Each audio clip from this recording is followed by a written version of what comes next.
There's another piece here that could end up being relevant, legally relevant. Let's go ahead and put the New York Times tear sheet up on the screen. So we also now know that at least one of Trump's lawyers signed off on the idea that classified material had all been returned. So the headline from the New York Times is, Trump's lawyer told Justice Department that classified material had been returned. The lawyer signed a statement in June that all documents marked as classified, not actually classified, but just marked as classified and held in boxes in storage at Mar-a-Lago, had been given back. The search at the former president's home on Monday turned up more. So this is where, this could be relevant in the future if there was an obstruction charge. The fact that, they had visits from actually very high-level individuals from the Department of Justice. Trump met directly with them.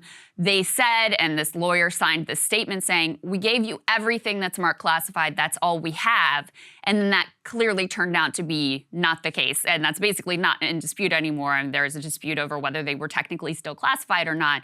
But they definitely still had the classification markings on them, whatever legal interpretation you go with as to whether they were classified or not. That written declaration was made after a June 3rd visit by Jay Bratt. He's the top counterintelligence official in the Justice Department's National Security Division. The way that the New York Times phrases this very, very sort of diplomatically is it's a possible indication that Mr. Trump or his team were not fully forthcoming with federal investigators about the material. Could help explain why a potential violation of a criminal statute related to obstruction was cited. They also, and this is also, I think, new in this piece, the Justice Department, after that visit, subpoenaed surveillance footage from Mar-a-Lago that was recorded over a 60-day period, including views from outside of that storage room where apparently a lot of this material was being held.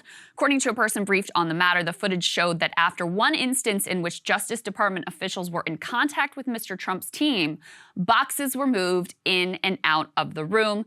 They say that activity prompted concern among investigators about the handling of the material. And then you had, last week we reported they had some confidential source, very close to Trump, possibly a Secret Service agent. They say they had at least one witness provided the investigators with info that led them to want to further press Mr. Trump for material, according to a person familiar with the inquiry. Yeah, this is some pretty wild stuff. And I think this June meeting is going to be very critical in the times to come, because it's in that meeting that actually Trump himself popped in the door at the very beginning. He didn't speak with the investigators. That's where the Justice Department was basically like, hey, we still have some concerns. And the lawyers signed, at least one of the lawyers, and I think that will probably become very contested in a court of law, said that they had turned over all of these documents with classified markings. Why I get confused is because in that meeting, they also still said, concerned Krystal, to them that the documents were not being stored in a secure enough location. So why would they care about the storage of so-called materials if they also at the same time thought that they had left with all the classified material? Because apparently in that meeting, they'd also turned over some more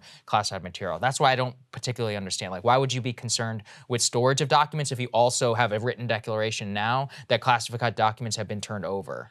I guess. Yeah. I mean, I don't know. There's a lot of pieces of this that I still have a lot of questions on, and the timeline and why Trump held on to these classified documents after he had said that he had given them all up. I think there's still a lot of questions out there. But my guess as to why they may have still been concerned about the, the type of lock that was on the storage facility is because they may have known there were government documents in there that are still technically the people's property, even though they're not, classified marked documents. That's my guess. Again, I don't really know, but that would be one plausible explanation is like, well, they knew there was some stuff that was still there that they thought belonged with the National Archives, but wasn't necessarily like sensitive, national defense related or classified information. That's my thought.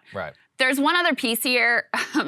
I don't know what this means. I don't know what to make of it, and we can always take these things with a grain of salt. But as Garland was building up to doing his press conference, making his announcement that he's going to unseal the search warrant and unseal this inventory list, according to this article, they say a person close to Mr. Trump reached out to a Justice Department official to pass along a message from the former president to the Attorney General.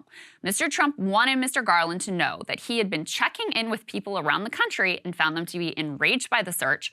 The message Mr. Trump wanted conveyed, according to a person familiar with the exchange was, quote, "The country is on fire. What can I do to reduce the heat?" What do you think of that? I don't know. We'll discuss it also in our next block in the context of some of the attack that we saw there on the FBI and more. I honestly have no idea. I mean, both. It could be a bargaining chip. It could be trying to move things in move things in a conciliatory direction. It also raises questions around whether it's about him, whether it's about the people around him. That could also be one of those things where, I mean, maybe it could be coded as a message of, I'm willing to turn over my lawyer or like throw somebody under the bus. Cable news is ripping us apart, dividing the country, making it impossible to function as a society, and making it impossible to know just what is true and what is false.